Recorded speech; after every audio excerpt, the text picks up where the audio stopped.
From the very beginning, he awakens the ultimate villain system. Not only does he kidnap and humiliate the church's holy saintess, he also captures a group of beastkin girls as slaves, but none of them are angry. Instead, they're competing to warm his bed and bear his children. Even the widows in town want to spend a night with him. Yet at the very start, the man outright rejects the system. His name is Cedric, an utterly ordinary corporate drone, all because of a single electric shock. He's transported into a game world as the villain boss. Having cleared the game before, he knows exactly how this villain meets his end. In the original storyline, he forces himself on the saintess, only to be captured by the game's protagonist and the players, who promptly confiscate his family jewels. So when he hears he's unlocked some so-called villain system, he strongly resists. He's already a villain. Wouldn't this just get him killed even faster? However, the system warns him that if he refuses to bind, he'll either be physically castrated by the players, or forcibly turned into a little girl, or forced to restart with a new character. Of course, completing system issued quests like tormenting the saintess, slaughtering players, or collecting female slaves might change his doomed fate. Left with no choice, Cedric reluctantly agrees to bind with the system. But to his surprise, the system immediately assigns him 3 utterly humiliating quests: steal a child's lollipop, trample a resident's vegetable garden, and beat up a local resident. Cedric is speechless. These are things only thugs would do. But the system tells him that each completed quest grants a lottery draw, and finishing all 3 gives a chance at a massive critical reward. For the sake of the rewards, Cedric suppresses his anger and heads to the streets with his old servant Alfred. Before long, he spots a chubby kid holding a lollipop. Okay, you're the one. Cedric tries every trick he can think of to coax the lollipop out of the kid, but the kid flat out refuses, and immediately starts bawling. Cedric has zero tolerance for crying brats, so he sweet talks the kid, promising 2 lollipops in return for just 1. The moment he finishes speaking, the system warns him not to take it for an idiot. Clearly, there's no fooling the system, so Cedric steals himself. He snatches the kid's lollipop and starts licking it noisily, slurp after slurp. This move leaves everyone present completely stunned. The Lord actually steals a child's lollipop? How shameful. Forget the crowd, even Cedric himself can't stand this ridiculous quest. This is somehow even more embarrassing than tormenting beastkin girls. Still, at least the first quest is finally complete. Next, Cedric heads to a farm on the outskirts, and without a word, starts stomping all over the fields. Before leaving, he casually tosses down a few gold coins, his face full of disdain. Steward Alfred looks confused. Has the Lord lost his mind? Why is he suddenly bullying his own people? What Alfred doesn't know is that Cedric has just discovered a loophole in the system. The gold coins he threw down are worth far more than the entire farmland. The farmers would be grateful if anything. Why would they hate him? However, the third quest still gives Cedric a headache. He can't seriously beat up an innocent person, right? Just as he's pondering how to complete the quest, shouts of someone selling demi-human slaves suddenly echo through the street. Looking at the group of curvaceous female demi-humans beside the trader, Cedric grins.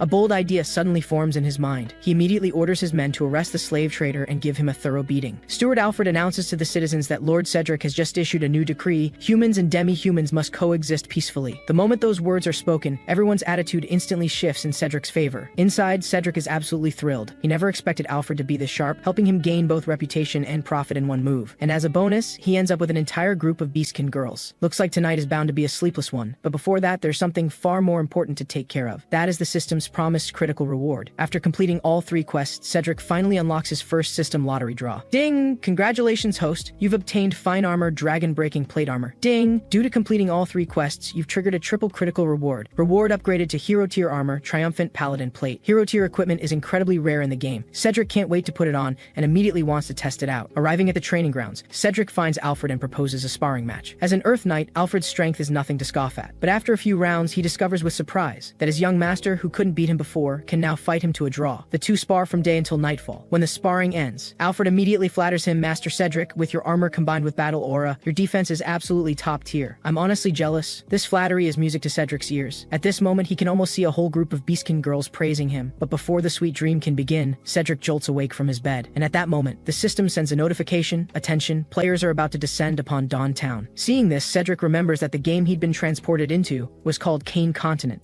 In the original storyline, the flame dragon invaded and killed the goddess of the wilds. This caused the demi-human race she protected to become enslaved. However, when the goddess of the wilds was killed, she used her last strength to send her divine fragment to this continent, and it was delivered by a man in black to the protagonist Aiden. Through this fragment, Aiden summoned players to this world. Thinking about this, Cedric suddenly realizes he was also summoned here, but he has no idea which god summoned him. All he can do is survive. Tomorrow the players will arrive, and according to the plot, they'll unite to attack him, so he must prepare in advance. With this thought, Cedric immediately rushes to Dawn Town. But as soon as he arrives, he hears shouting and cursing from an alley. Turning to look, he sees a group of human children tormenting a young beastkin girl. Yet Aiden, the so-called righteous protagonist of the game, witnesses the scene and chooses to look the other way. Nearby, the female lead Seraphina steps forward, intending to help, but Aiden immediately stops her. He says doing so will expose their position, and warns her whether she wants to save just this one girl or all the demi-humans in town. Hearing this, Seraphina hesitates, and at that moment, Cedric's furious roar interrupts the brat's cruelty. He grabs one of the kids on the spot and starts spanking him hard. "You have haven't even grown any hair yet and you're already bullying others? Got nothing better to do? All of you, go enlist in the army. In the crowd, Serafina's expression turns complicated. She wants to step forward and thank Cedric, but in the end, she's dragged away by Aiden. They brush past Cedric, who is carrying the injured beastkin girl away to treat her wounds. Ding! Important player detected nearby. System temporary upgrade successful. Cedric is instantly delighted. Opening the system panel, he discovers he's unlocked a new visualization feature. He can now directly view anyone's information at a glance. At the same time, the chain of destiny acquisition feature is unlocked. Each time he avoids a guaranteed death scenario, he gains 1 chain of destiny. When the chains reach 6, he can seal the child of destiny Aiden and kill him. Seeing this, Cedric's eyes light up with excitement. But before he can celebrate, the system sends another notification as the child of destiny. Aiden cannot be actively attacked by the host. Doing so will expose your identity and trigger a worldline collapse. However, there are no restrictions on other players. The host can slaughter them freely. After reading this, Cedric falls into thought. According to the original plot, Serafina and Aiden will soon summon a group of players. With the players' help, they'll rescue the demi-humans in town and seize control of Dawntown, using it as a foothold on the border. Seriously? Pulling this kind of move right under the villain's nose? Cedric can't touch the protagonist, but he can kill the players. Next, he heads straight to the mayor's residence. Guard Godric, upon seeing Cedric's golden lion crest, immediately kneels down respectfully. Cedric remembers that in the game, Godric was talented. Though he only had 2 skills, he managed to create combo techniques with them. According to the original plot, he was killed by players in Dawntown. Looking at his stats, Cedric now has an idea. He orders Godric to bring out the mayor, but Godric hesitates, stammering that the mayor is busy with business. Knowing exactly how every NPC truly behaves, Cedric immediately loses patience. What business could that fat mayor possibly have? I'll go see for myself. Sure enough, the moment he kicks the door open, Cedric finds the mayor surrounded by beautiful women. Hearing someone kick the door, he instinctively points at the entrance and curses loudly. But when he recognizes Cedric, his expression changes instantly. Fawning, he says, "Young master, I've been waiting so long for you." Looking at his stats, Cedric is speechless. This trash is qualified to be Dawntown's boss? No wonder players could conquer this place. He points at the mayor's nose and curses, "You stupid pig. Demi-humans have infiltrated your own house and you don't even know it. You shouldn't be mayor anymore." With that, he walks outside and announces he's demoting him to captain of the guard. Meanwhile, the former Captain Godric is brought to Cedric's side as a personal guard. This infuriates the mayor. "Damn brat, is this because I didn't send you gifts? You like demi-humans? Fine, I'll send you 100 of them." He immediately orders his subordinates to find several beautiful beastkin girls and deliver them to Cedric. As long as Cedric is pleased, he believes he can reclaim his position.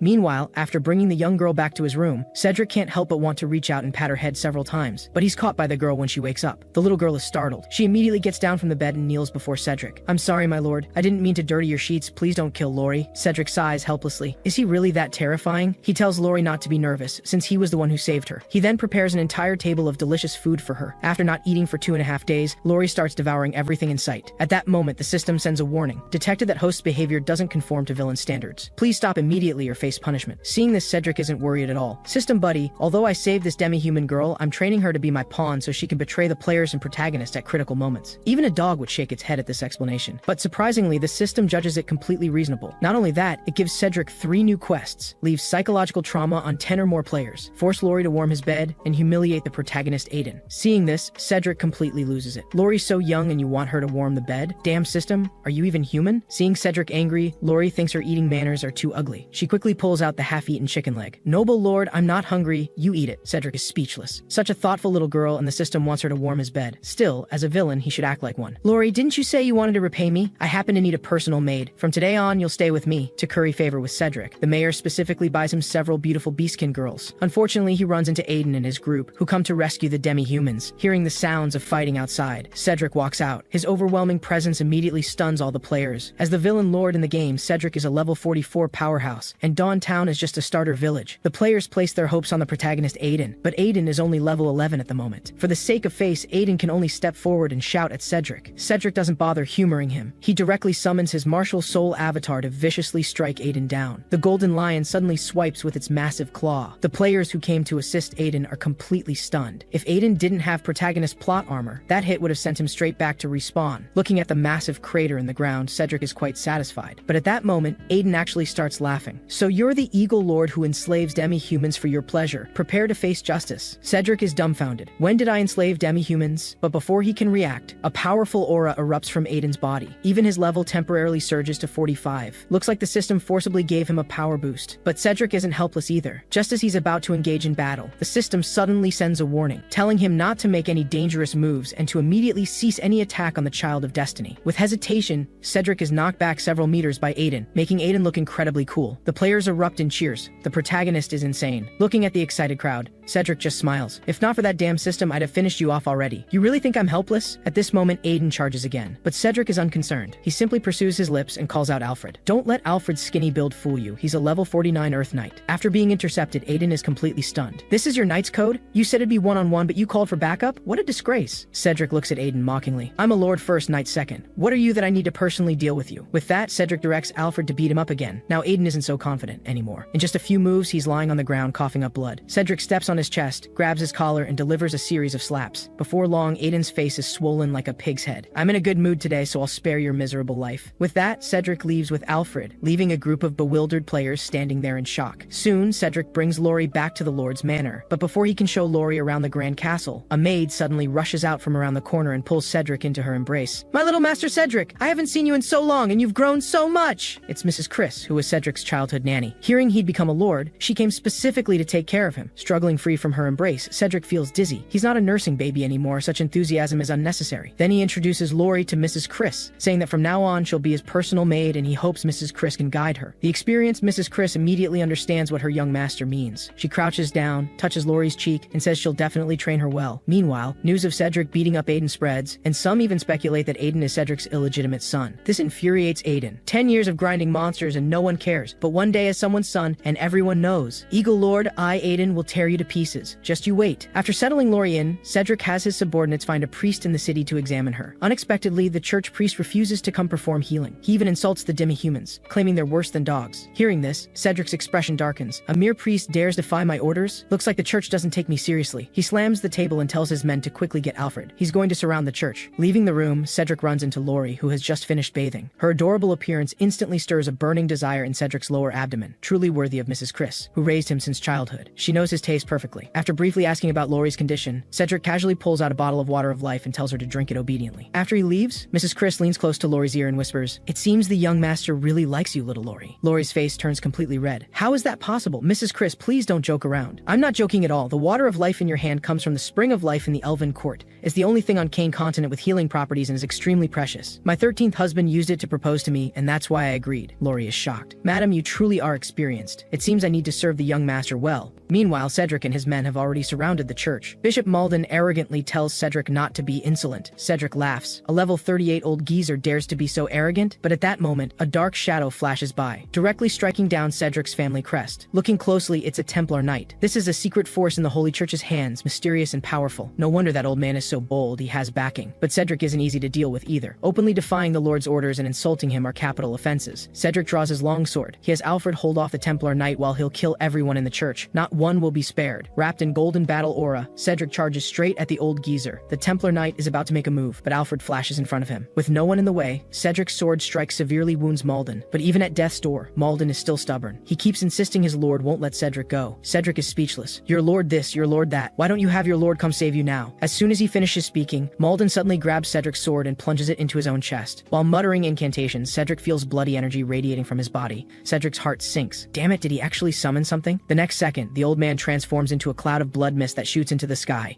The oppressive red energy envelops Cedric, leaving him unable to move. Accompanied by a dragon's roar, Cedric feels something is wrong. Oh no, this is actually the will of Balda, the flame dragon god of war and flames. The powerful pressure leaves Cedric completely immobilized. He wants Alfred to help him, but Alfred is losing his battle with the Templar Knight and can't break free. Just as Cedric falls into despair, a refreshing presence suddenly descends upon him, not only neutralizing the flame dragon's burning, but also healing his wounds. Cedric immediately feels relieved. So I have a god watching over me too. Meanwhile, Alfred has been defeated. Through the system panel, Cedric discovers that this Templar Knight was modified and feels no pain. And even more twisted, he can use a berserk skill to transform into a werewolf. Seeing this, Alfred panics, but Cedric notices that the berserk is only a temporary skill. Once time runs out, they can win. Cedric and Alfred both charge at the werewolf. The moment they engage, Cedric activates a golden shield. Facing their pincer attack, the werewolf knows the longer this drags on, the more life force he'll burn through. With a furious roar, using both hands and feet, he shreds Cedric's shield with one claw, while his hind leg kicks Alfred flying. Turning to Cedric, the werewolf grabs his neck and lifts him up. I was going to hand you over to His Holiness the Pope, but I've changed my mind. I'm going to devour you. Cedric's face is expressionless. His fist secretly charges with power. Then he delivers a devastating charge punch to the werewolf's face. Eat this. The werewolf is stunned. Before he can react, Cedric stomps him to the ground. You thought you just broke my shield? Actually, that was a barrier slowing time's flow. You broke it yourself, so don't blame me. With that, Cedric swings his sword and instantly beheads the werewolf. Having finished the battle, Cedric is about to breathe a sigh of relief when he suddenly remembers Alfred is still buried in the rubble. so he quickly has people pull him out and orders soldiers to find a priest to heal him. But his subordinate points at a pile of headless corpses, saying there are no priests left in the city, they just killed them all on the young master's orders. Hearing this, Cedric's face turns dark. He can only reluctantly have his men fetch a bottle of water of life from his study for Alfred. Then he directs everyone to enter the church and take all the valuables. They don't even spare the bishop's coffin. But just as everyone finishes cleaning up and is about to leave, a soldier suddenly runs over in a panic. "My lord, we found a basement over there. The situation inside is complicated. You need to see this for yourself." Cedric looks puzzled, following him to the basement. As soon as he opens the door, he smells a foul stench. Looking closely, there are countless demi-human corpses scattered throughout the basement, their clothing disheveled. This scene makes even the soldiers who came along feel sick. At that moment, Cedric notices a letter on the table. Opening it, it turns out to be a letter Malden hadn't had time to send. Based on the contents, the birth of Templar Knights seems to come from some mysterious blood ritual, and the blood of demi-human maidens is a necessary component of this ritual. Cedric feels there must be a hidden hand manipulating everything behind the scenes. He knows this is a deep rabbit hole he can't handle yet, so he decides to go home and sleep first. But upon returning to his room, he sees a large lump under the bed covers. Thinking it's an assassin, Cedric yanks off the sheets. He finds Lori with hazy eyes and an unidentifiable liquid at the corner of her mouth. "My lord, you're back. Lori is here to warm your bed." Mrs. Chris truly is a woman who'd had 13 husbands. In just one day, she's transformed an innocent girl into a seductive temptress.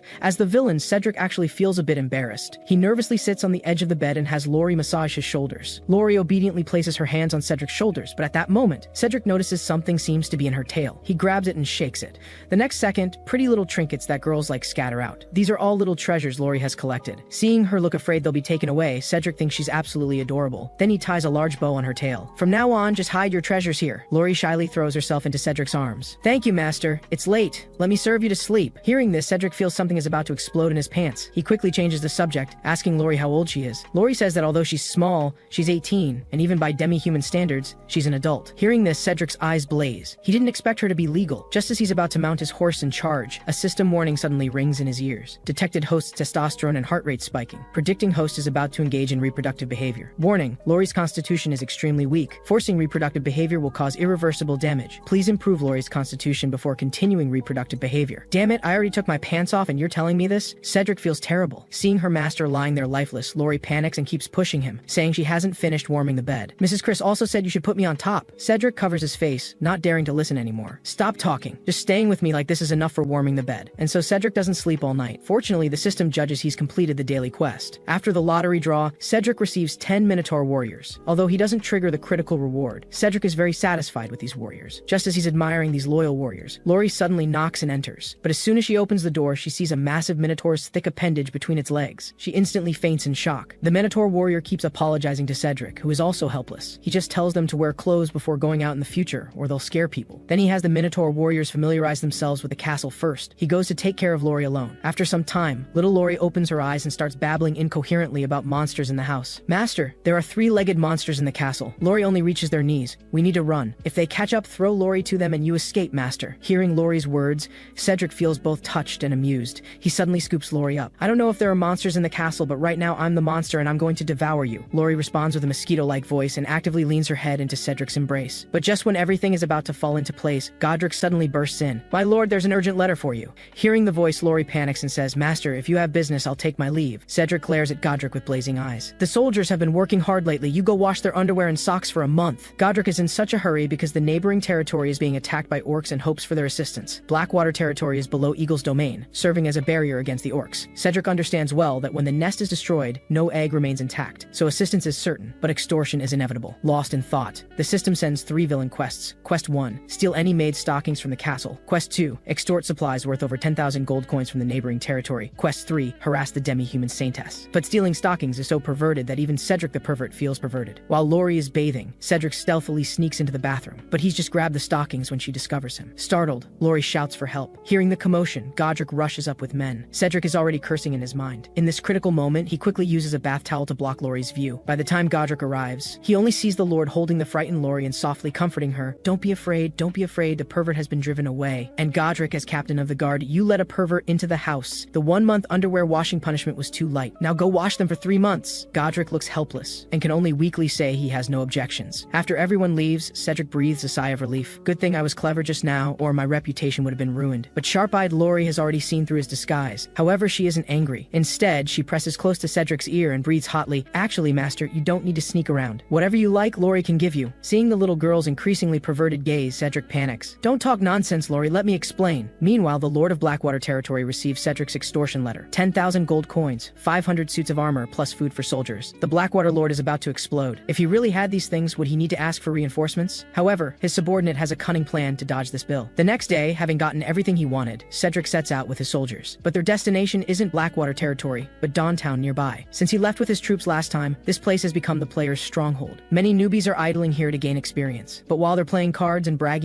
Cedric's large force has arrived at the city gates. The protagonist Aiden and Seraphina learn of this and are shocked. They immediately want to rush out and fight Cedric to the death. But the players quickly notice something's off. Cedric and his soldiers are marked as neutral. This means he's not here to seize Dawntown. Cedric gets straight to the point and says he needs to talk with the Saintess. They head to the meeting room, but what Seraphina doesn't expect is that Cedric actually wants the players to serve as cannon fodder in this beast war. Hearing this, she's immediately unhappy, but Cedric isn't asking for her opinion. He leans forward, pinning the Saintess against the wall. With utter dominance, he states that if she refuses, he'll immediately attack Dawntown and drive out all the beastkin. The Saintess trembles under his pressure. "I just want a small home. Why is something so simple so hard to achieve?" Cedric shakes his head dismissively. "You're adorably naive. Your beastkin nation has already fallen. I have no obligation to hand you a town. However, if you submit to me, not only will I spare the players from being cannon fodder, I can even give Dawntown to you. How about it?" Ding. Quest complete. Harass the beastkin Saintess. Meanwhile, Aiden, feeling utterly betrayed, rushes forward. Cedric lets out a cold snort. He delivers a vicious backhand slap. "What makes a nobody like you think you can stand equal to me?" After the slap, Cedric calmly pulls out a silk stocking to wipe his hands. "I'm giving you 10 minutes. Refuse and I'll raise Dawntown to the ground." With that, Cedric tosses the stocking aside and walks away. Staring at the white stocking on the ground, the players are all shaken. This Lord Boss is seriously twisted. Cedric never expected that the moment he steps out of the meeting room, players would already approach him, saying they're willing to pledge loyalty to him. But the condition is that he must swear to the gods to hand Dawntown over to the Saintess to manage. Cedric is amused. He's famously shameless, yet here are players trying to bind him with oaths. But an oath is just an oath. He's not losing anything anyway. However, when Seraphina learns the players are willing to be cannon fodder for her sake, she immediately objects. But the players insist they're doing this willingly. And since they can respawn, they don't fear death. But the protagonist Aiden isn't happy. Although players can respawn, they'll be significantly weakened afterward, what's commonly called losing levels. Yet after hearing Aiden's words, the players don't appreciate it. They flip him off instead. Damn, easy for him to say, the idiot protagonist. If it weren't for the Saintess, we'd have joined the villain already. Seeing the situation settled, Cedric lets himself go completely. He lifts the Saintess's chin and assures her not to worry. He'll definitely return victorious with his troops. At the same time, the players receive a quest from Cedric. Seeing this, Cedric grins. Didn't expect this damn system to actually be useful. He then orders the full army to march. Soon, Cedric leads his soldiers to Blackwater territory. After gathering intelligence from the Lord of Blackwater, Cedric immediately takes his men to the most suspicious location, Ironstone Village. Just as he suspected, the main force of the beast army is hiding in this village. Indeed, while the beasts are numerous, those goblin vanguards are just fragile cannon fodder. The real threat is the over 1,000 beast infantry and about 60 wolf cavalry hidden in this village. At this moment, a beastman suddenly appears across the river, shouting gibberish at Cedric. Cedric is utterly confused. When the Lord of Blackwater's subordinate is about to translate, Cedric waves him off. No need. He then picks up a nearby bow and shoots an arrow straight at the beastman. Before the beastman can react, the arrow pierces his skull. This action is undoubtedly a declaration of war. The beast forces immediately rally and charge toward the human troops. The Lord of Blackwater panics, but Cedric calmly commands the archers to fire. Combined with the support magic from the mage corps, the arrows explode among the beasts like missiles. But due to their sheer numbers, the frontline charge consists only of low-tier goblins. When the powerful beast soldiers appear, the player's side immediately struggles to hold the line. Seeing this, Cedric directly requisitions all the knights from the Lord of Blackwater. He then activates his Radiant Barrier skill, stacking buffs on all the knights. With Cedric's command, he charges ahead, leading the assault. He quickly fights his way to the beast leader. Seeing the ferocious appearance, Cedric expects a tough opponent, but to his surprise, a single swing of his sword sends the leader flying. I thought beastmen would be formidable. Turns out there's no challenge at all. But just then, the beastman suddenly shows a sinister smile. He then pulls out a white flute from his chest. Cedric's expression changes drastically. This bastard is trying to summon reinforcements. He rushes forward to stop him, but it's too late. With a thunderous roar, a massive behemoth descends onto the center of the battlefield. The beast leader has summoned the enormous behemoth. The players immediately fall into a disadvantage. Fortunately, Cedric still has 10 Minotaur warriors under his command. Though their size is less than 1/10 of the behemoth's, the Minotaurs possess extraordinary strength. Before long, the behemoth is taken down, and the human side naturally achieves victory. In an instant, Cedric becomes a great hero in everyone's eyes. But the Lord of Blackwater starts scheming at this moment. He falsely claims he's short on funds and hopes to pay Cedric's reward in installments. Cedric agrees without much thought. But who would have thought that the Lord then goes to the imprisoned beast leader and produces produces an earthquake scroll that only beastmen can activate. He proposes they work together to eliminate Cedric. The beastman readily agrees. After all, they share a common enemy. However, the moment Cedric sees the Lord of Blackwater's plot, he doesn't get angry. Instead, he smiles. The Lord of Blackwater is confused, but before he can figure it out, his own guard slits his throat from behind. Turns out, this guard was a spy Cedric's father had planted years ago. Who would have thought he'd clawed his way up to become a personal guard? Unfortunately, after this incident, this sleeper agent is completely exposed. Thinking about how his old man has treated him decently, Cedric decides to repay him with a big gift. So he tells Alan about the Templar Knights using beastkin maiden's blood for sacrifices. Hearing this, Alan says he must return to the kingdom immediately. After seeing Alan off, Cedric thoroughly ransacks the Lord of Blackwater's treasury. Several cartloads of gold parade through the streets. The players are green with envy. Meanwhile, Cedric also receives the system's reward, Primal Essence. It can awaken the bloodline power in pure natural beings, and Cedric's horse happens to be a pure being. This trip has been incredibly rewarding for Cedric. Returning to Dawntown, according to their agreement, Cedric is to transfer the town to the Saintess. He places his hand on the parchment. The next second, a phantom appears behind him. Cedric is astonished. This is actually the blessing of the Goddess of Order. Didn't expect them to go all out like this. Looks like I really have to give them Dawntown. But at this moment, the Saintess across the table suddenly feels her heart racing and her body heating up. Why does the Lord of Eagle's domain have such a comforting aura? Oh no, I can't hold back. The Saintess unconsciously sways her tail, and the next second, she lunges into Cedric's arms. Seeing the Saintess acting like she's in heat, everyone is stunned. They quickly rush forward to pull her away. Coming to her senses, the Saintess's face turns crimson. How could I have such indecent thoughts? Just being near him activates the primal breeding instinct within animals. The Saintess feels deeply ashamed. She never imagined this was all due to primal essence within Cedric. After reviewing the agreement and finding no issues, the Saintess signs her name. The next second, the goddess's phantom appears above them. Under the goddess's witness, the Saintess becomes the mayor of Dawntown. Everyone thinks this is a happy ending, but Cedric suddenly changes his tone, reminding the Saintess not to forget her mayoral duty to pay taxes to him. The Saintess is shocked. Didn't you give Dawntown to me? Why do I still have to pay taxes? Cedric grins slyly. I did give it to you, but don't forget Dawntown is a vassal territory of my domain. As mayor, you naturally have obligations. Realizing the truth, the Saintess bursts into tears on the spot, and the players behind her curse Cedric for being shameless. Seeing this, Aiden voluntarily steps forward. He knows his moment to show off has arrived. He shouts that he wants a fair duel with Cedric. Cedric initially doesn't want to bother with his futile roar, but unexpectedly, the system sends him 3 quests: defeat Aiden in single combat, make the beastkin Saintess cry, and forcibly kiss her. Cedric is amused. This really pours fuel on the fire for the protagonist group. It's a bit twisted, but I love it. With a wicked grin, Cedric points at the Saintess. I accept your duel, but if you lose, you hand her over to me. Hearing this, Aiden panics, his face twisting as he stands protectively in front of the Saintess. Absolutely not. Seeing this, Cedric lowers his terms. Fine, just give me 5 minutes with her. But Aiden still refuses. Are you kidding? 5 minutes is enough for me 8 times. Absolutely not. Seeing Aiden reveal his shortcomings, the Saintess gently touches his arm and says softly, Aiden, just agree, I believe you can win. Since even the Saintess says so, Aiden can only grit his teeth and agree. Soon the two arrive at the dueling grounds. Although Aiden is the protagonist, his strength truly pales in comparison to Cedric's, and Cedric fights dirty, targeting only his lower body with each attack, just when Cedric thinks he can easily dominate. Who would expect Aiden to pull a sneaky move with a dagger? Though Cedric dodges. He accidentally inhales the poisonous gas emanating from the blade. Right now, Cedric's legs are weak and his entire body lacks strength. Seeing this, Aiden activates his berserk mode and unleashes his strongest technique. At this critical moment, Cedric suddenly recalls memories of practicing swordplay as a child. This flashback causes his battle aura to erupt once more. For a moment, the players can't tell who the real protagonist is. Cedric unleashes his full power with a flame desolation slash.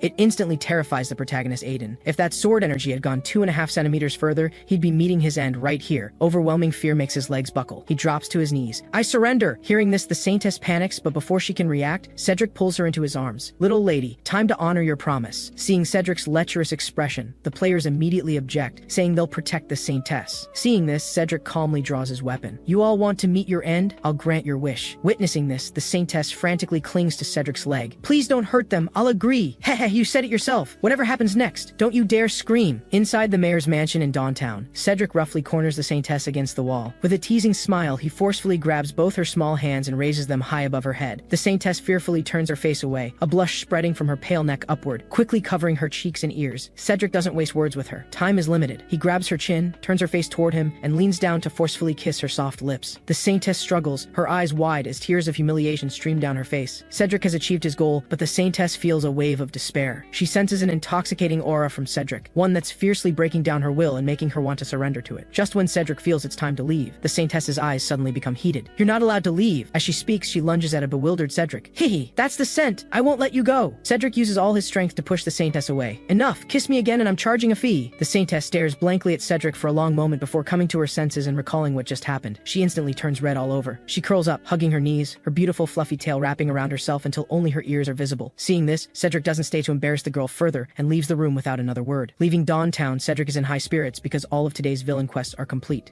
Although he didn't trigger a reward critical hit, Cedric receives something the Kane continent doesn't even have: Catamorphin's Dragon Blood Potion. Just drinking it will greatly enhance his physical constitution. After reading the system description, Cedric drinks a bottle without hesitation. As a burning sensation spreads through his limbs, Cedric feels like he's completely unleashed. At this moment, the system sends a notification that a new function has been unlocked. The host's villain actions will earn villain points, which can be exchanged for items in the shop. The shop updates weekly. Cedric is thrilled. With this cheat in hand, the world is mine. Meanwhile, the utterly betrayed Aiden arrives at the mayor's mansion, wanting to comfort the saintess. But the moment he enters, he's cursed out and thrown out. Now the players all see it and gossip behind his back that Aiden is useless. Listening to the whispered mockery, Aiden's eyes gradually darken. He hurries back to his room. He pulls out a palm-sized box from the drawer. With uncertainty and suspicion, Aiden opens the box in his hand. Inside lies a strange skull carving. "Lord of Eagle's domain, you forced my hand!" Cedric returns to his territory with his troops. Before even dismounting, he sees Lori and Mrs. Chris in the distance. Turns out during his campaign, Lori has been waiting for him on the walls every day. Hearing this touches Cedric's heart. He gently pinches Lori's cheeks, praising her for being adorable and thoughtful. Then Cedric brings Lori back to his room, but the moment he removes his armor, Lori buries herself in his arms. "Master, I missed you so much." Breathing in Cedric's familiar scent, Lori feels her whole body go limp. A blush slowly creeps from her neck to her face. Seeing the clingy little sprite in his arms, Cedric feels somewhat overwhelmed. He pushes Lori away, saying he hasn't bathed in 3 days and reeks of sweat. But Lori not only doesn't mind, she even looks blissful, saying the master's scent is fragrant and warm. Cedric is momentarily stunned, then guesses this must be the influence of primal essence. To verify his theory, Cedric asks Lori if she's ever heard of beastkin awakening bloodline powers. Lori tilts her head, thinking seriously, a trace of reminiscence and sadness flickering in her eyes. She tells Cedric that as a child, she heard from her father that over a decade ago, beastkin were also a very powerful race. Though they couldn't cultivate battle aura or possess magical talent, they could awaken the power hidden in their bloodlines by comprehending nature. However, awakening this power requires extremely harsh conditions, not only talent, but also having one's comprehension resonate with the bloodline's power. Some were fortunate enough to awaken water powers beneath waterfalls. Others lived among beast packs daily and comprehended beast powers. In short, beastkin don't know what's hidden in their bloodlines and can only try one by one. After hearing Lori's explanation, Cedric understands. Lori can sense primal essence within him precisely because her talent is exceptional. Cedric is delighted and quickly asks if Lori remembers how to comprehend nature. Seeing Lori nod, Cedric pulls her into his embrace and tells her to close her eyes and focus. The next second, a familiar warmth begins to envelop her, gradually wrapping around her entire being. She seems to see a prairie brimming with life force. Sensing the changes within Lori, Cedric becomes excited. "Looks like this is a healing ability. Does that mean I now have a personal healer?" After completing her comprehension, Lori's body goes limp and she falls into a drowsy sleep. But what leaves Cedric speechless is that even while asleep, this little one is clutching his pants, and he can't pull them free. Cedric doesn't dare use too much force for fear of waking Lori. He can only take off his pants, but at this very moment, the door suddenly bursts open. Godric barges in noisily, but the next second, his expression freezes. Oh no, he's going to need to wash underwear and socks for a year. Cedric asks Godric what urgent matter brings him here in such a rush, but Godric insists he really does have urgent business. His men have reported discovering an iron mine, but its location is awkward, right on the border between their territory and Bolton territory. Cedric smiles. Does something like this even need reporting? He immediately picks up a pen and circles the iron mine within his territory's boundaries on the map. Go tell the Lord of Bolton that this iron mine is mine. If he disagrees, he can prepare for war. After sending Godric away, Cedric enjoys a wonderful bath. Ever since drinking the dragon blood, he's developed 8-pack abs, and his vitality has also been enhanced. Whether it's capacity, stamina, or sustained performance, he's now reached the level of a Sky Knight. Returning to the bedroom, Cedric finds Lori already awake. He asks with concern if she's feeling better and why she didn't rest longer. Little Lori says she's fine now. Thanks to the master, she awakened her bloodline power. To thank him, she's decided to bear his children. Cedric shudders in shock. Do you even know how to make babies? Of course. Mrs. Chris taught me many things, not just etiquette, but also instruments. Mrs. Chris said my small mouth is perfect for playing the flute. A bigger mouth wouldn't have the same feel. Cedric falls silent. If not for that damned system flagging Lori as unfit for breeding, he'd be an absolute beast for holding back now. Cedric pats Lori's head. Lori, your bloodline power hasn't fully awakened yet. You need to rest and recover your energy now. Meanwhile, Bolton territory receives the map Cedric sent. Upon learning that Eagle's domain wants to monopolize the iron mine, everyone in the hall erupts in anger. Lord Bolton looks at the agitated crowd in the hall and nods with satisfaction. This is exactly the effect he wanted. The Bolton family has laid low for so many years. We've finally found a chance to rise. We can't let him ruin it. As far as I know, they only have 2 Earth Knights. So to ensure victory in this war, I've borrowed 3 Earth Knights from the Count with 1/3 of the mine's extraction rights. As he speaks, he raises his hand and pats the young knight standing beside him. A proud smile appears on his face. Son, show them? Lord Bolton's son respectfully nods, then under everyone's curious gaze, a pale cyan battle aura surges skyward. Even his eyes burn with cyan aura flames. When the aura concentration reaches the point of emanating from the eye sockets, this is the mark of an Earth Knight. After a brief silence, the entire hall erupts in enthusiastic cheers. cheers. On the other side, after a restless night, Cedric comes to the streets. Just as he's pondering how to earn villain points, the chubby kid whose lollipop was stolen suddenly appears in his line of sight. Cedric is about to approach and tease him, but the kid starts crying. Cedric hurries over to ask. The chubby kid tells him that the pension his father earned dying in battle was stolen by a knight and his mother was beaten for trying to stop it. Hearing this, Cedric pauses. Is your mother beautiful? After going home with the chubby kid, Cedric learns the full story from his severely ill mother. There's always been a group of thugs in the city extorting protection money, backed by a knight, so no one has dared intervene. Hearing this, Cedric's fury instantly flares. So he goes to the tavern and waits for those thugs to show up. Soon, Cedric identifies his targets. After some harsh interrogation, the man reveals his backer, Nightingale. Hearing this, Cedric freezes. A childhood memory surfaces in his mind. It's of a man kneeling on one knee, swearing eternal loyalty to him. And that man is the very Nightingale the thug mentioned. Furious, Cedric immediately goes to Gale's house. At this moment, Gale is busy getting it on with two women. This makes Cedric, who came to demand answers, even more furious. I don't care if you play with women, but why the hell did you take a fallen soldier's pension? Gale doesn't understand why the Lord is so angry. They're just common lowlifes. Why should they get 10 gold coins after death? I'm a great knight and only earn 3 gold coins a month. Are their lives worth that much? Those lowlifes can even collect 5 silver coins monthly from the treasury. As he speaks, he slaps a woman's breast beside him. My lord, look, if you gave me 10 gold coins, I could live much more comfortably. Hearing this, Cedric is completely disappointed in Gale. Since you want those 10 gold coins so badly, I'll grant your wish today. Soon, everyone in the territory hears the news. The Lord is going to execute someone. But when Gale appears, everyone is stunned. That's a knight. Why execute him? Seeing everyone assembled, Cedric lists Gale's crimes one by one. Disobeying orders, stealing fallen soldiers' pensions, bullying the weak as a knight, inciting thugs to disturb public order. Cedric sternly tells the crowd, in Eagle's domain the dignity of soldiers is inviolable. Anyone who violates this, even a great knight, will be hanged. Hearing this, Gale suddenly laughs maniacally. You'll regret this. Cedric doesn't want to waste words and directly orders his head severed. At the same time, the system sends a notification. Host has executed a great knight who served for years, earned 2,000 villain points. Please continue your efforts to become the strongest villain. Cedric's worldview nearly shatters. What kind of damn system is this? I'm eliminating evil for the people and still earn villain points? The system tells him otherwise, because the people will only be intimidated by his ruthlessness, and his knights will fear his mercilessness. Cedric doesn't believe it and pulls over a soldier to ask his thoughts. The soldier stammers that they all think the Lord shouldn't have executed Gale over a commoner. Even Steward Alfred feels Gale's crime didn't warrant death. Cedric's heart goes cold. He only wanted justice. Why is he seen as a ruthless executioner? Is he destined to be a villain? Cedric is already feeling depressed about executing the knight yesterday, but the perceptive little Laurie sees through his troubles and comforts him. Master did nothing wrong. If you can't even defend the dignity and rights of fallen heroes, you don't deserve to be a proper lord. Little Laurie's sweetness and adorability bring Cedric much comfort. If it weren't for the damn system saying Laurie's constitution is weak, Cedric would probably reward Laurie with 100,000 critical hits tonight. The next day, Cedric announces a decision in front of everyone to preemptively strike Bolton territory to seize the iron mine. Old Steward Alfred doesn't understand. We don't have any siege equipment now, and even if we made it on site, there's no time. Cedric smiles slightly. Just leave these matters to me. Turns out he made this decision because he saw siege ladders in the villain shop for only 600 villain points each,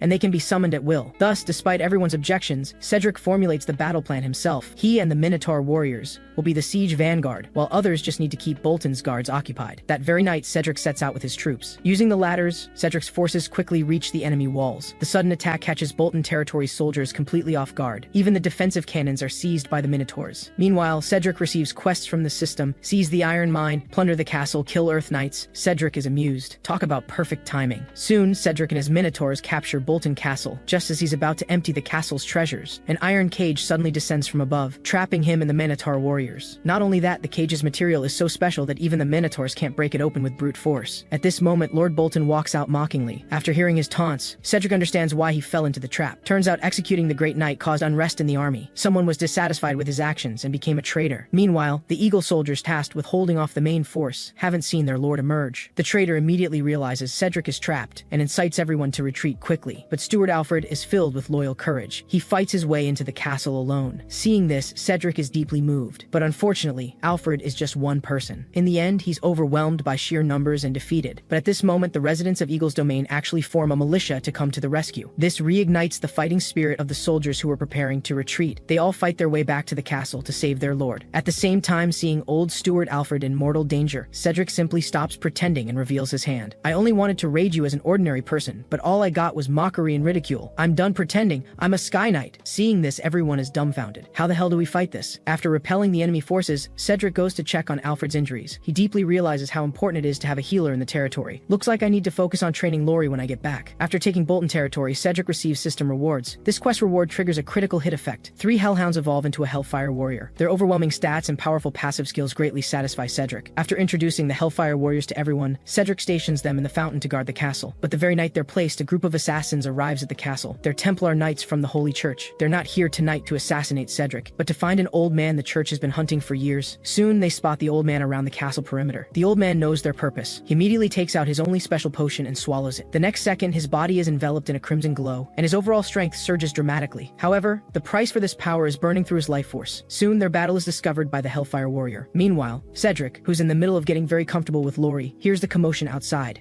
Upon seeing the Templar Knights, Cedric immediately puts on his equipment and joins the battle. After becoming a Sky Knight, these Templar Knights are no match for him anymore. He cuts them all down with ease. At this moment, Cedric also notices the old man. After checking his stats, Cedric discovers this old man is no simple character. He's actually a grand alchemist. Unfortunately, he's now at the end of his rope. After sending off the old man, Cedric feels a pang of regret. But just as he returns to his bedroom, Lori rushes into his arms. Master, Lori doesn't want Master to get hurt. Lori really wanted to go down and protect Master, but I'm afraid of becoming a burden. Looking at the obedient girl in his arms, Cedric gently ruffles her hair and comforts her. Lori is not a burden. Once you fully awaken, you might even be stronger than Master. Moved to tears, Lori suddenly emits a strange glow from her body. The next second, she's enveloped by a sphere of light. When the phenomenon fades, the petite and adorable little Lori has transformed into a grown woman. Cedric is stunned. After viewing Lori's status panel, he excitedly grabs her hand. Wonderful! Lori, you've finally awakened. But why did your clothes grow with you? Shouldn't they have burst off? Speaking of which, ever since little Lori matured, Cedric assigned her to work at the medical clinic. Soon, everyone in the city knows there's a well-endowed healer here. As a sightseeing player, the Glasses Girl immediately comes to check it out after hearing this news. Unexpectedly, she runs right into Cedric. The Glasses Girl immediately asks Cedric for his autograph. Cedric smiles and readily agrees, but the next second, her notebook transforms into a red ribbon. That binds Cedric tightly. Don't struggle. These are stun spores I worked hard to collect. Just answer my question, did you sleep with the Saintess that day? Why has she been running hot and cold since the next day, getting weaker and weaker? Hearing this, Cedric is shocked. Could one kiss have made her lovesick? So he quickly asks the system what happened. The system indicates insufficient information and asks the host to investigate the anomaly site. Seeing this, Cedric breaks free from the restraints and tells the Glasses Girl to take him there immediately. The Glasses Girl is excited. Are you serious? Of course. But before we go, you'd better remember what you just did. After preparing, Cedric also calls Lori out. The three of them ride the giant bird all the way to Dawntown. Unexpectedly, as soon as they land, Cedric receives a series of system notifications. Anomaly detected in Child of Destiny Aiden. Abnormality detected in beastkin Saintess. No remedy available. Forcibly initiating Stage 3 plot. Abduct the beastkin Saintess. Saintess's remaining lifespan 2 hours. Host must execute immediately. Cedric is completely confused. This is the first time he's seen the system act so crazy. But the situation is urgent. He has no time to waste. He directly slaughters all the players blocking his way and quickly finds the ailing Saintess. Sure enough, just as the Glasses Girl said, the Saintess's condition is terrible. Cedric wraps her in a blanket and immediately rides the giant bird back to the castle with her. Lori tries to heal the Saintess with magic, but the evil aura emanating from within the Saintess repels her. Lori didn't expect this outcome. It seems her power isn't enough. Now the only way is to enter her dream and save her. And the fastest way to enter the dream realm is for the two of them to physically connect and merge their bodies. Looking at the Saintess lying in bed, writhing continuously, Cedric blushes. It seems he'll have to make a sacrifice. Meanwhile, in the nightmare, the Saintess is surrounded by a group of grotesque figures. The moment her spirit breaks, she feels like she's fallen into the ocean. Countless dark hands keep pulling at her. At this critical moment, a pair of strong hands suddenly grabs her. Looking closely at Cedric riding his giant bird into the dream, this startles the Saintess. You bastard, what are you doing here? Cedric grins mischievously. He gives her a sharp smack on her tender rear.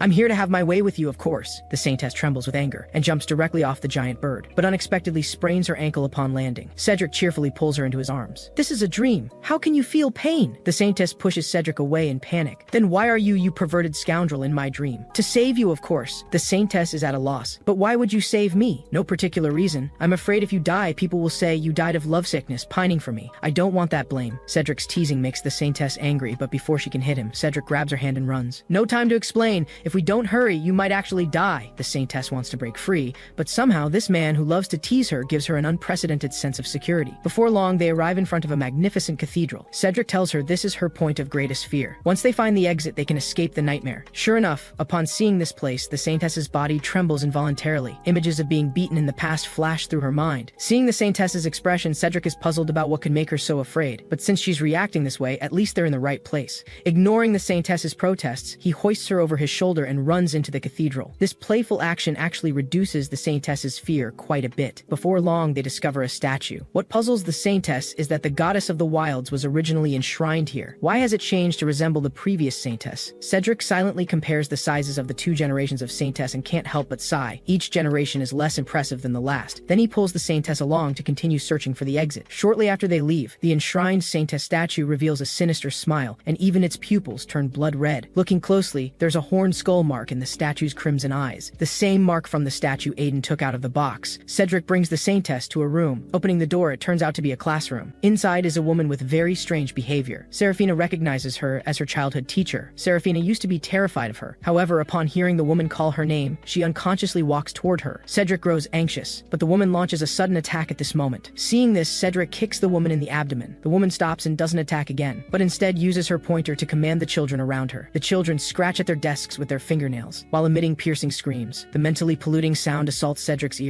It also awakens the unconscious Saintess. Taking in her surroundings, the Saintess tells Cedric this is a memory from her childhood orphanage, and Ms. Mary has a weakness. Poor eyesight, but excellent hearing. Hearing this, Cedric pulls the Saintess close. After dodging the teacher's sneak attack, he flicks a coin into the distance. Ms. Mary is instantly drawn to the sound, and Cedric seizes this opportunity to escape the classroom. However, they've barely left when they fall into a void. Cedric quickly holds the Saintess and uses his body as a cushion for her. At this point, Cedric understands that each room in this dream represents Serafina's most terrifying memories. They must find the doors and keep moving forward. Just then, a tall figure suddenly appears behind him. Turning to look, Cedric is dumbfounded. What the hell, isn't this me? But this guy looks kinda dopey and harmless. Cedric notices the doll came up from an underground passage. The two of them follow the passage into the basement. Soon they discover a source of light. At this moment, Cedric suddenly senses a killing intent. Turning to look, he sees the previous generation Saintess slowly approaching them with a whip in hand. The moment Serafina sees her, terrifying memories flash before her eyes, images of the previous Saintess punishing her. In contrast to Serafina's fear, Cedric seems very excited, because this whip-wielding lady is quite thrilling. Just as he's about to tease her, the whip suddenly shoots out like a chain and pierces through his chest. At this moment, Cedric suddenly realizes that in the Saintess's dream, his power is based on her memories of him, so he shouts to Serafina to imagine him as the strongest person she knows. Who would have thought? The next second, he transforms into a pink rabbit. That's right, this pink rabbit was always Serafina's support when she was young. And now, transformed into a rabbit, Cedric's power indeed surges. With one easy punch, he defeats the Saintess before him. His body then begins to dissipate. Serafina, the rest of the path you must walk alone. Don't let me down. Serafina nods firmly. The nightmare that plagued her for days is finally destroyed at this moment. In reality, she unconsciously leans against Cedric. Meanwhile, the half-demonized Aiden kneels painfully before a man. The man coldly speaks in a hoarse voice. You disappoint me, Aiden. For temporary power, you secretly traded the Saintess's divinity with the Abyss. Even more pathetic, you managed to lose yourself in the deal. Your foolish actions have disrupted my plans. I'm giving you one last chance. If you remain obstinate, don't blame me for using your body as my new vessel. Meanwhile, in order to have children with her master, Lori actually takes off her maid outfit and changes into black stockings and a nurse uniform. Cedric just wakes up from the Saintess's nightmare and sees Lori holding a syringe. Well, this girl must be jealous. Sure enough, seeing her master awake, Lori hugs Cedric tightly. Master, Lori has grown up. Lori wants you now. Holy smokes, what man could resist? Cedric's desire nearly explodes. But remembering Lori's physique isn't suitable for reproduction,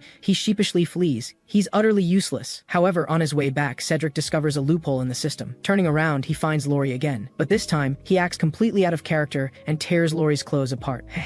This young master will definitely have a taste today. Cedric's sudden outrageous behavior leaves Lori flustered. But just as she adjusts herself and prepares to give in, Cedric actually stops. It turns out that Cedric's abduction of Serafina caused the game world to update to Stage 2. Cedric panics. He truly panics. He knows that in Stage 2, 10,000 players will descend. Even if he survives, his castle won't. In his extreme anxiety, he suddenly sees that his villain shop has also been updated, allowing him to exchange for various special units and strategic resources. So he desperately wants to obtain villain points. Through repeated experiments, he discovers that his system has the intelligence of a 3-year-old. As long as he performs outrageous acts, the system doesn't care whether he's acting. That's why he acted as if forcing himself on Lori. Sure enough, just as he thought, the system gave him 5,000 villain points. And so Cedric began his path of exploiting glitches. Little Lori doesn't understand, but as long as her master is happy, she'll satisfy him no matter how perverted. Soon, Cedric farms enough points to purchase new units. After recruiting a group of sacred warriors, Cedric finally has the confidence to fight the players. At this point, the system also sends him a villain mission. Kill 2,000 players, reduce at least 500 players to level 0, and crush Aiden's revenge. Cedric is delighted. What the hell, isn't this just free rewards? But to be safe, he exchanges a Sky Knight breakthrough potion from the shop and gives it to Alfred. Now everything is ready, only the final step remains. Fools, wash your necks and wait for me. After the game enters Stage 2, the quest to subjugate Cedric opens up. Just accepting the quest gives free experience, and completing the subjugation offers 8 different rewards. Moreover, since the number of players exceeds 5,000 in this battle, all attributes receive bonuses, and even death experience penalties are halved. This eliminates all player concerns. Even with Cedric going all out, players still endlessly charge toward the castle walls. Watching these fools like cannon fodder, Cedric feels this can't go on, so he turns his attention to the players' resurrection crystals. At this moment, he also notices Aiden glowing with golden light. Cedric knows he must have increased his power. However, the distance is too great for his status panel to capture him. He has Alfred intercept Aiden, orders the Minotaurs to defend the castle, while he leads the Hellfire Chief and Sacred Warriors to steal the crystals. Soon, player screams echo across the battlefield. At this time, Butler Alfred engages with Aiden. What surprises Aiden is that in just a few days, Alfred broke through to Sky Knight. This gives him trouble. Such pathetic performance performance makes even his puppet master can't bear to watch, so he directly intervenes, breaking the rules to give him cheats. Cedric, who is slaughtering players, is suddenly entangled by a strange red data stream. Cedric only feels an overwhelming pressure on his body. The next second, all players, including him, receive a notification. Due to excessive level gap, data correction initiated. Player attacks on the Lord of Eagle's domain are now forcibly converted to true damage. Cedric is stunned. At this moment, a mage fires a fireball at him. Normally, at only level 15, he couldn't possibly break through Cedric's battle aura defense, but now Cedric is directly knocked back by the fireball. This greatly boosts the player's confidence. They all charge forward recklessly, although Cedric cuts them down like lambs. The sheer number of players is overwhelming. Soon his health bar drops to critical levels. Watching these bloodthirsty fools, Cedric shouts for Hellfire to quickly destroy the crystals. The next second, a green giant like a nuclear bomb descends from the sky, instantly obliterating a group of oblivious fools. However, against 8,000 warriors, Hellfire's damage is just a drop in the bucket. In an instant, the players charge at Cedric again. Cedric panics a bit. Damn it, is this really the end today? At this critical moment, a green healing energy suddenly descends from the sky, instantly restoring Cedric's health to full. Turning to look, it's little Lori rushing to his aid. Heh, my cheat code has arrived. Let's see how you survive today. With just one heal, she fills his health bar completely. Lori's healing ability is absolutely unmatched among all healers. The players are speechless. What the hell? How can they even play this? What's even more despairing is that Hellfire has already destroyed 2 of the 3 resurrection crystals, and the last one was deliberately left by Cedric to camp their spawn point. Such a despicable villain completely crushes the players' morale. Meanwhile, a voluptuous woman suddenly appears on the castle wall. The veiled woman watches Cedric in the distance with interest. Then she smiles at the man beside her. It's your turn. Remember, the Pope sent us to ensure his death. This mission cannot fail. On the other side, Cedric is showing off his affection while slaughtering players on the battlefield. Just then, the black-clad assassin suddenly strikes. Sharp-eyed Lori spots him immediately. To prevent her master from being hurt, Lori actually blocks the assassin's dagger with her body. Fortunately, she activated her Holy Spirit shield beforehand, preventing critical damage. But this action thoroughly enrages Cedric. He roars furiously. A golden lion phantom charges at the opponent. The assassin's legs go weak with fear, barely dodging the lion's attack. He finds his path blocked by Cedric, who flashed behind him. Just as he's about to meet his end, the mysterious woman suddenly intervenes, firing a small magic spell directly at Cedric's chest. If Lori hadn't healed him in time, Cedric would have fallen to the sneak attack. At this point, the woman also moves from the rear to the front line. Under her command, the assassin attacks Cedric again. However, this time, before Cedric can act, several sword beams suddenly flash by, instantly killing the assassin. Everyone turns back in shock. The one who struck is the awakened Saintess Seraphina. No time for explanations. The mysterious woman already launches a magic attack at Seraphina. However, the awakened Seraphina's speed has greatly increased. She quickly ascends into the air. At this moment, the mysterious woman is confident, thinking Seraphina is just stalling for time. But who would have thought? The next second, Seraphina flashes behind her and with one sword strike cuts her in half. What a waste of those assets. In the distance, Cedric is dumbfounded. Is this really the Seraphina he knows? How did she become so powerful? However, at this moment, Seraphina acts as if she doesn't recognize Cedric and charges straight at him. Cedric struggles to raise his sword to block, but the moment their blades clash, Seraphina suddenly collapses straight into Cedric's arms. The players explode with rage. The Saintess they fought so hard to protect is now lying in the villain's arms. What's the point of fighting anymore? After the players retreat, Cedric brings Seraphina back to the castle. He has Lori treat her. According to Lori's diagnosis, not only are Seraphina's internal organs severely damaged, but her soul is also torn. Even if healed, she'll need a long time to recover. Hearing this, Cedric feels distressed. Through the system panel, he can see that Seraphina awakened her beastkin bloodline power, which caused this. Her earlier attack on him was because she confused the dream with reality. The female lead bearing such heavy responsibilities truly has it tough. He wonders what's happening with the male lead now. At this moment, Aiden is furiously kicking a resurrection crystal. This time, he lost everything, and his reputation among players has plummeted. And most importantly, his puppet master has decided to abandon him. After such a long recovery period, the mastermind has cracked part of this world's rules. He creates a fake goddess apparition to issue new main quests to the players, to trick players into first subjugating beastkin territories, then returning to subjugate Eagle's domain once strong enough. Meanwhile, at Eagle's domain, Lori obediently kneels on Cedric's lap, awaiting her master's punishment. It turns out Lori's reckless act of shielding Cedric earlier greatly worried him. He scolds Lori for being too rash. To prevent this from happening again, Cedric decides to properly punish her. However, Lori not only doesn't feel punished, but becomes even more excited. Master, Lori wants. Cedric is speechless. It's broad daylight, and I mean just daylight, no day for that kind of night activity. What do you want? But Lori doesn't care. Her breeding instinct makes her pounce directly on her master and immediately bite down. Cedric panics. Instinctively, he grabs Lori's tail. With just a light touch, Lori's body seems to activate like a vibration switch. Her white-stockinged legs thrash wildly. Master, you can't. That's a place only a husband can touch. You must take responsibility for Lori. Hearing this, Cedric becomes even more excited. Oh, really? Then don't blame this young master for being rough. Now, to punish his little maid, Cedric grabs her tail and keeps tickling it. Lori can't take it anymore. Fragrant sweat mixed with drool drips onto her ample bosom. Master, I admit I was wrong. Please stop. Seeing the little maid beg for mercy, Cedric finally stops. At this moment, Lori takes out a 4-leaf clover, saying it's a gift for her master. She hopes he'll become luckier in the future. Touched, Cedric examines it closely and discovers it's made from the bottle of water of life he once gave Lori. Blushing Blushing, Lori explains that potion was the first gift her master gave her, so she's kept it all this time. That said, why are you wearing a 3-leaf clover around your neck? Are these matching accessories? Hearing this, Lori blushes deeply. Hee, Lori won't tell you. With that, Lori runs out blushing. Cedric doesn't think much more about it, and instead opens the system panel to claim his villain mission rewards. This time, the reward is a heroic-grade equipment piece, Venus' sacred garment. Although it's limited to female users, it can transform the wearer into any form the host desires. Cedric's mind is instantly flooded with all kinds of beastkin girls. School uniforms, yoga outfits, pencil skirts. He must have Lori try them all. As for Seraphina, she can just go without anything underneath. Thinking of this, Cedric can barely contain himself. Meanwhile, the severely injured and unconscious Seraphina wakes up. However, she still can't distinguish between dream and reality. At this moment, Cedric walks out after bathing. Seraphina is shocked. How can I see the Lord of Eagle's domain even in my dream? And those 8-pack abs are so alluring. After brief consideration, Seraphina decides to go for it. She pounces on Cedric and bites down hard. Cedric's body trembles. He pins Seraphina down in return. Snap out of it. This is reality, not a dream. I don't believe you. All you big liars in my dreams say this is the real world. Cedric is speechless. Fine.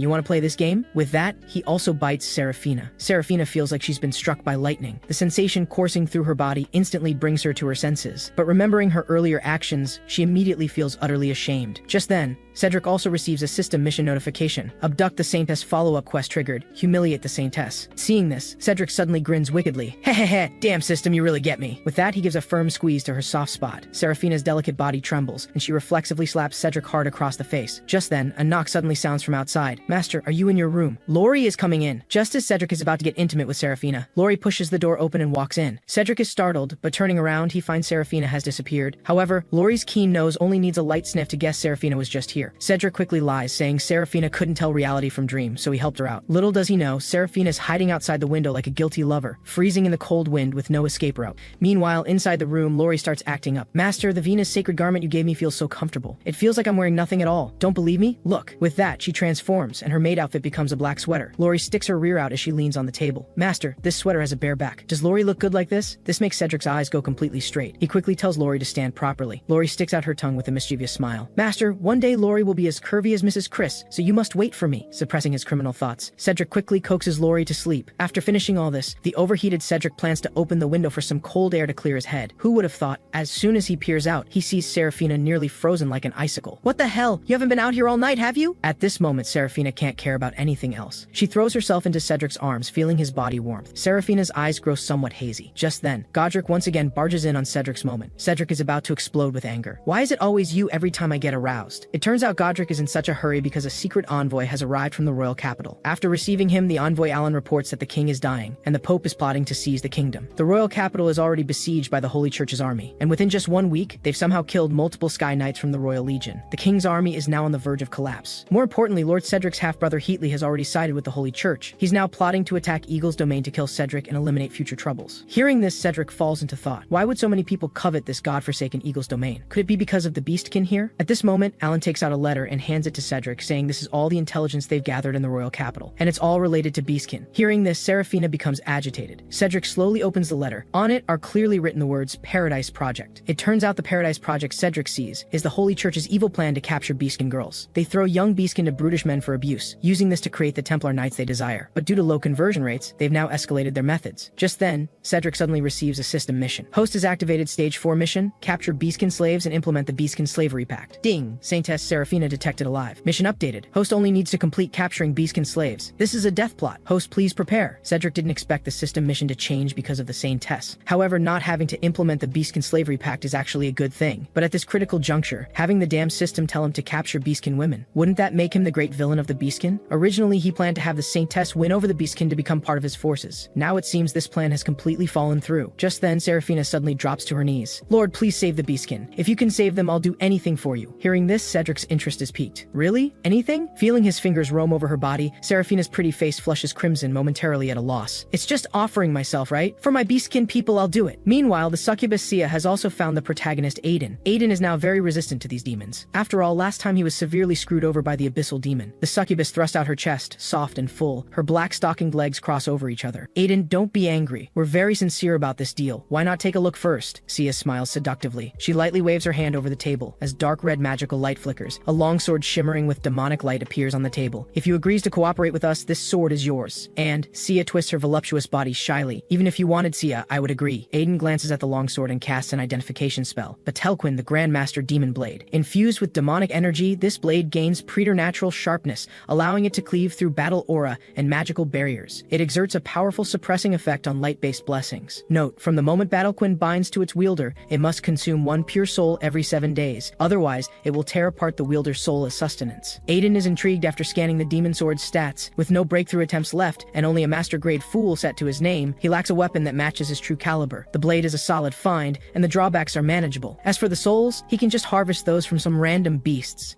A fine blade. So, what's your price? Seeing Aiden's interest, Sia turns up the charm, swaying her slender waist. She slides onto his lap and meets his eyes with a seductive smile. It's simple, she purrs. We need you to regularly deliver beastkin to the abyssal teleportation array. We have uses for them. Without missing a beat, Aiden rests his hands freely on Sia's waist and asks with curiosity, what do you need so many beastkin for? Since you want to know, I'll tell you. We've discovered that beastkin carry divine power within them. Capturing them is simply a matter of extraction. Fine, I'm in, but the terms aren't enough. Throw in a pair of horned demon generals. I need more power to strike at the beastkin tribes. Who could have imagined? The pure, noble beastkin saintess, reduced to nothing more than this man's personal maid? It all started when Cedric struck a deal with the saintess. He would help save the beastkin, but only if she became his maid, and she had to follow his every order without question. What she never expected was that Cedric's very first order would be to capture beastkin. She knows Cedric is doing this to keep the beastkin from falling into the Holy Church's Paradise Project, but watching her own people get dragged away by soldiers, her heart aches all the same. After leaving Dawntown in Seraphina's care, Cedric heads to Greystone City with Lori in tow, the turf of the Crown Prince himself. With the king dead, Cedric, as a lord, has been invited to attend the council on what comes next. The moment they arrive in Greystone City, Cedric is struck by the grandeur of a true metropolis. Mages are everywhere you look, and even the nobles play far wilder games than he does. Beastkin are led around on leashes like pets, strolling the streets as if it's perfectly normal. Soon enough, Cedric comes face to face with the man behind it all. Crown Prince Belfrin presides at the head of the table in the solemn hall of Greystone Castle, casting a sweeping glance over the assembled lords before having his steward announce the state of the kingdom. The king is dead, and the Corlon Empire no longer has a single legendary rank master to its name. Worse still, the Pope is already making his move, hungry to seize the throne and become the Empire's sole ruler. The steward's words land like a club to the skull of every noble in the room. Without a legendary rank master, the Empire loses its power to deter its neighbors. And not just the surrounding human kingdoms eyeing their chance. The Orc Empire won't sit idle either. When the nest collapses, no egg survives. If the Corlon Empire falls to foreign invasion, these lords will be the first ones burned. Just as panic begins to spread through the room, Crown Prince Belfrin cuts through the noise. He points out that while the Pope has been thorough in his preparations, grinding down the capital and draining the Empire's foundation will still take time. And during this time, he has already forged an alliance with a group of outsiders who can revive endlessly. They will help shatter the Holy Church's most numerous and essential forces. Cedric is utterly dumbfounded. Endlessly reviving outsiders? That can only be the players. What are those noobs doing all the way out here? Shouldn't they still be stuck in the starter village? Sure enough, the very next moment, a player faction led by Little Frog marches straight into the hall. Cedric is speechless. The Crown Prince must truly be out of options if he's teaming up with this bunch of deadweights. After the meeting wraps up, Little Frog tracks Cedric down. I've heard that the Lord of Eagle's domain has been capturing beastkin on a massive scale lately. We want to know why, Cedric scoffs. If I told you I was protecting them, would you believe me? If I told you the Holy Church is running experiments on beastkin, would you believe that either? Two bombshells in a row leave the players reeling, but Cedric has no interest in wasting time on them. He shoves past and walks out without another word. The moment he gets back to his room, though, an invitation from the Crown Prince arrives. Cedric laughs to himself. Does this guy actually think he's the king already? Well, might as well go see what he's up to. Back in his room, Cedric pulls Lori into a long, passionate kiss. Every other lord came to Greystone City for a meeting, but Cedric came for a very different kind of business. After a wild and passionate night together, the Crown Prince's servant arrives to announce his master is ready to see him. He adds that the maid is welcome to come along. Entering the Crown Prince's chamber, Cedric is genuinely taken aback. An elven girl is down on all fours on the floor, being used as a footrest. The prince grinds his heel into her every now and then, just because he can. Noticing Cedric's curiosity, the Crown Prince explains, this elven girl had once infiltrated the castle alone, assassinating over 80 soldiers and 2 Earth Knights. After being captured, she was merely whipped for a month, otherwise left untouched. Her magic has been sealed. If Cedric is interested, the prince is open to a trade. On top of that, he'll grant one additional request: territory, weapons, troops, anything goes. Cedric swallows his fury and manages a composed smile. My apologies, your highness.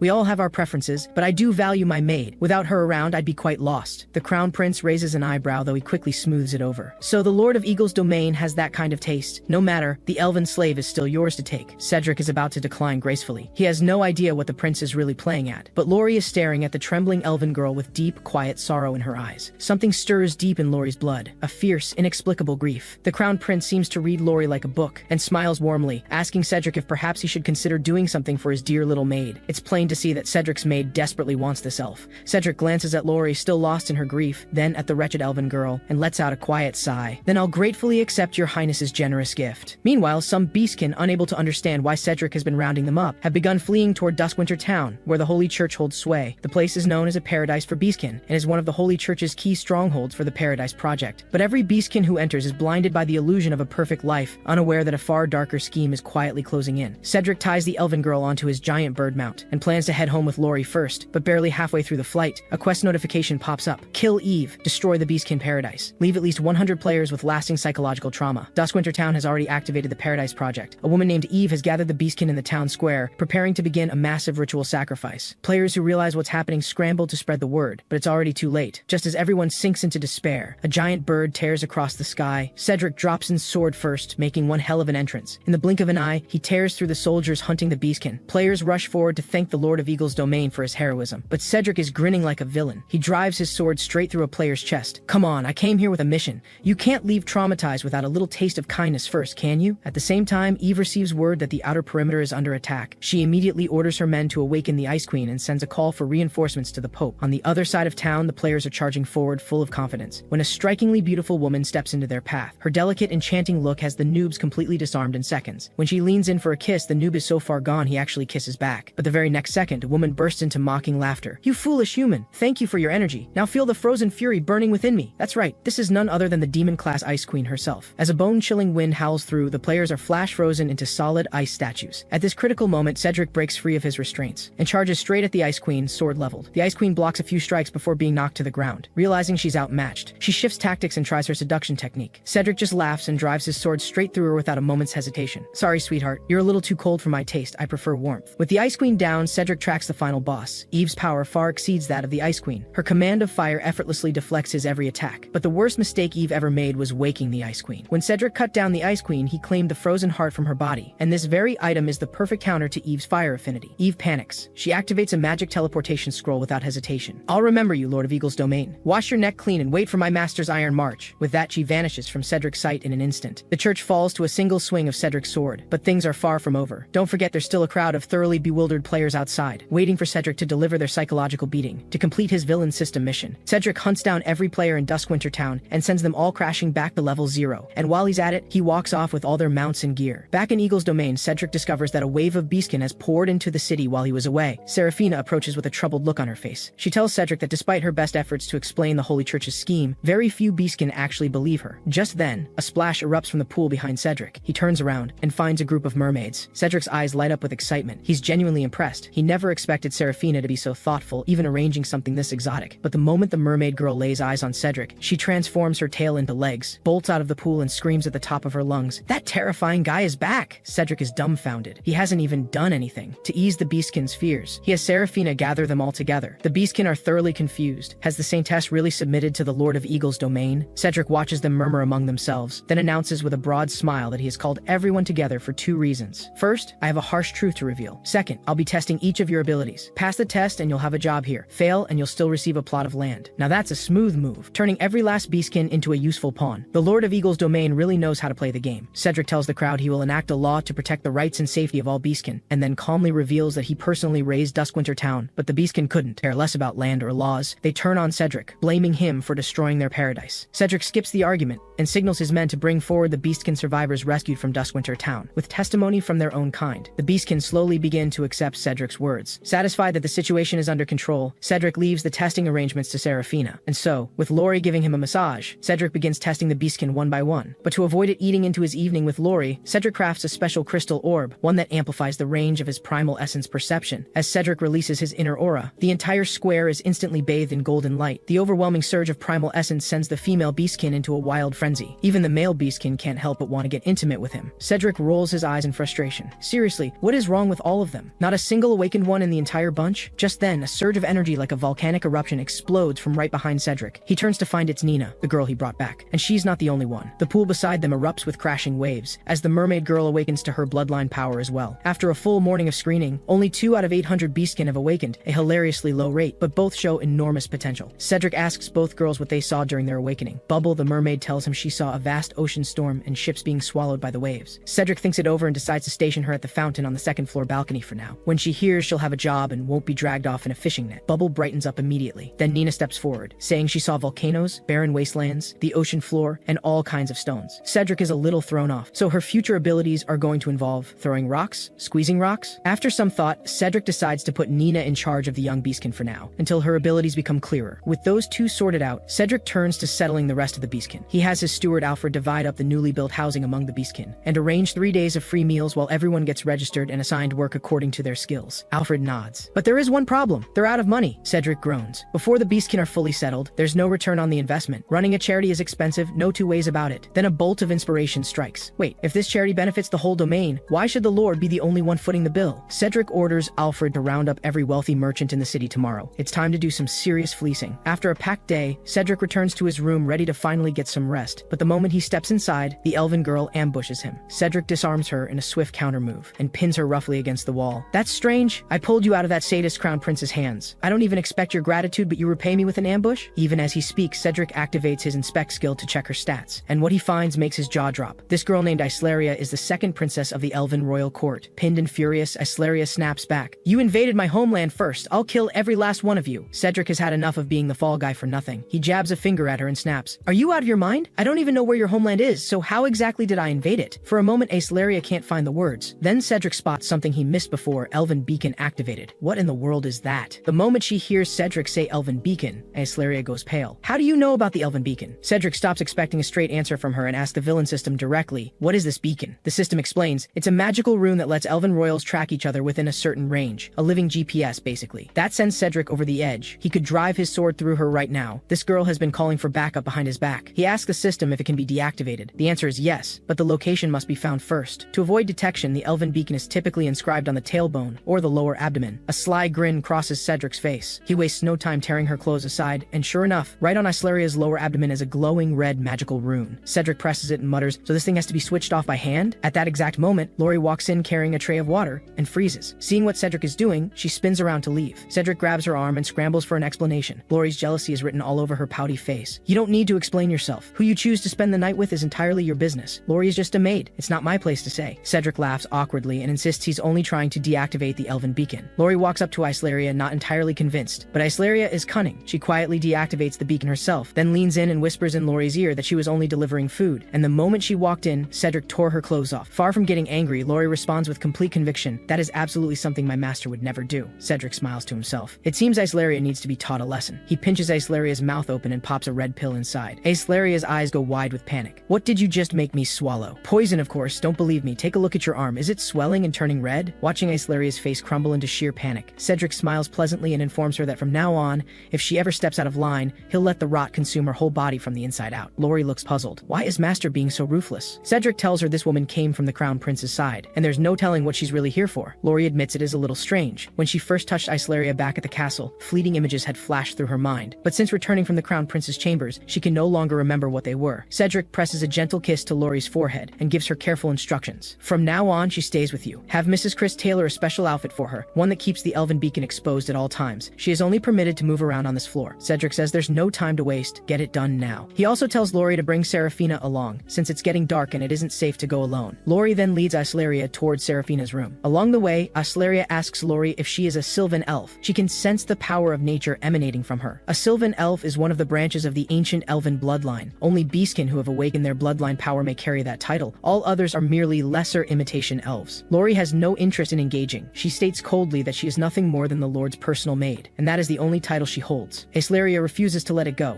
grabbing Lori's arm and pressing for answers. Lori fixes her with a look of pure disgust. By the way, you said you were delivering food, but I didn't see a single dish. What I did see was the shattered lamp by the door. My master keeps some things from me, but he has never once lied to me. You, on the other hand, we saved you, and instead of gratitude, you skulk around causing trouble. It was my plea that convinced him to bring you home. So if you ever do anything to harm my master, I will kill you myself. Warning delivered. Lori knocks on Seraphina's door. To be honest, Lori isn't exactly warm toward this woman either. Cedric has been far too generous with her for Lori's liking. After a short wait, Seraphina opens the door, a light sheen of sweat on her skin. What is it, Lori? Did Cedric need something? The moment Seraphina says Cedric's name, Lori feels a flicker of irritation. The master is asking you to come with me and this elf to see Mrs. Chris. Also, I have a few questions for you. Seraphina, Are you in love with Master? Lori's bluntness catches Serafina completely off guard. She had always known this confrontation would come eventually, just never this soon or this sharp. I do have feelings for Cedric, but that's because it's the dream, isn't it? Lori cuts her off with barely concealed jealousy, demanding to know exactly what happened between Serafina and Cedric in that dream. Serafina panics. How is she supposed to say this out loud? She certainly can't describe what Cedric did to her in that dream. After a brief internal struggle, Serafina crosses her arms and says she doesn't think she owes anyone that answer. Lori refuses to back down. She warns Serafina to keep her distance from Cedric, because she is the one who will one day have his children. Serafina falls into turmoil. Her whole life has been lived for the church. She has never once had anything that was truly her own. Now that she finally has feelings that belong to her and no one else, can she really let them quietly die? She backs Lori into the corner, musters every ounce of her courage, and whispers fiercely, "This is so unfair. I've watched Cedric be close with you so many times already. You want to know what happened in the dream? Then I'll tell you. In that dream, for the sake of having a child, Cedric went 17,395 rounds with me." Lori's eyes go blank. Tears instantly well up and spill over. That's not fair. After the wave of hysteria passes, Lori spins around to leave, but Serafina grabs her. "You're absolutely right. It really isn't fair. Because in reality, you're the only one who has been close to him. Tonight, I'm going to find out exactly what that feels like." With that, she pulls Lori close and presses her lips to Lori's most sensitive spot. The sound of Lori's breathless cries echoes through the entire castle. Cedric sits in his study and mutters in puzzlement. He could have sworn he just heard Lori's voice. That shouldn't be possible. This floor and the meeting hall below are both lined with the finest soundproofing materials. Must be the exhaustion getting to him. Auditory hallucinations. Blissfully unaware of what is unfolding outside, Cedric is deep in the villain system's lottery. Having completed his recent villain system missions, Cedric has earned one spin of the lottery. Against all odds, this spin triggers a critical bonus. His existing female undead soldiers are upgraded into Phantom Dread Cavalry. An eerie aura seeps into the room. As 10 undead riders on black horses materialize before him, Cedric checks their stats and immediately starts to worry. If the Holy Church ever caught wind of these, they'd send angels to wipe him out in a heartbeat. For now, before he can forge proper armor for them, he'll have to keep them hidden. With that taken care of, Cedric is finally ready to get some sleep. But the moment he steps out, he finds Lori standing there with a grievance written all over her face. After hearing her out, Cedric learns what happened between her and Serafina. Cedric reassures Lori that while he went nearly 20,000 rounds with someone in a dream, none of that was real. Tonight, he says, it's time to make it real. Lori trembles with excitement and tackles Cedric onto the bed. The two of them spend the night in wild, passionate abandon. When it's all over, Cedric holds Lori close and drifts into a deep, satisfied sleep. But he has barely drifted off before a fluffy tail against his neck jolts him awake. He looks up to find Serafina leaning over him in her nightgown. She leans down and breathes softly against his ear. "I want you, please?" Then she gives him a gentle push and rolls him onto his back. "You love this spot, don't you?" And she guides his hand to her softest place. Cedric's body is screaming. Seriously, who could hold out against this? He desperately plays dead and pretends to sleep. But Lori starts breathing softly against his other ear, pushing him right to the edge. He's done for. Tonight is going to push him to his absolute limit. Little does he know, this whole scene was arranged by Serafina and Lori together. The next day, Cedric shuffles into the council hall on unsteady legs. If today weren't prime cash cow day, he would have stayed in bed without question, right? Alfred had warned him the treasure was nearly dry, so he had set his sights on the wealthy merchants. Seeing everyone has arrived, Cedric gets straight to the point. He has recently developed a brand new product called perfume. He intends to introduce it to the aristocratic market. The merchants of this world have never encountered anything like it before, and their curiosity is impossible to hide. A single whiff, and they feel as though they're riding through a field of blossoms in full bloom. Seeing everyone hooked, Cedric lays out the business model. He has Lori distribute the proposal he prepared. Agents are ranked from 1 star to 5 star. The higher the rank, the greater the distribution rights, and the more generous the tax reduction that comes with it. And to climb the ranks, merchants must invest upfront with Cedric. This move leaves the entire room of cash cows genuinely stunned, but faced with the irresistible allure of the perfume market. Many of them open their purses without hesitation. Not everyone pays for a 5-star slot, but this round still fills Cedric's coffers beyond his expectations. With business wrapped up, he heads to the balcony to check on Bubble in her fountain. Ever since being stationed here, she has been working alongside the Hellfire Warrior. He's a tough company, but he always leaves her feeling flushed. At the sight of Cedric, Bubble lights up with excitement. In truth, Cedric has come to have her attempt another immersion in the primal essence, to see if her beastkin bloodline can awaken further.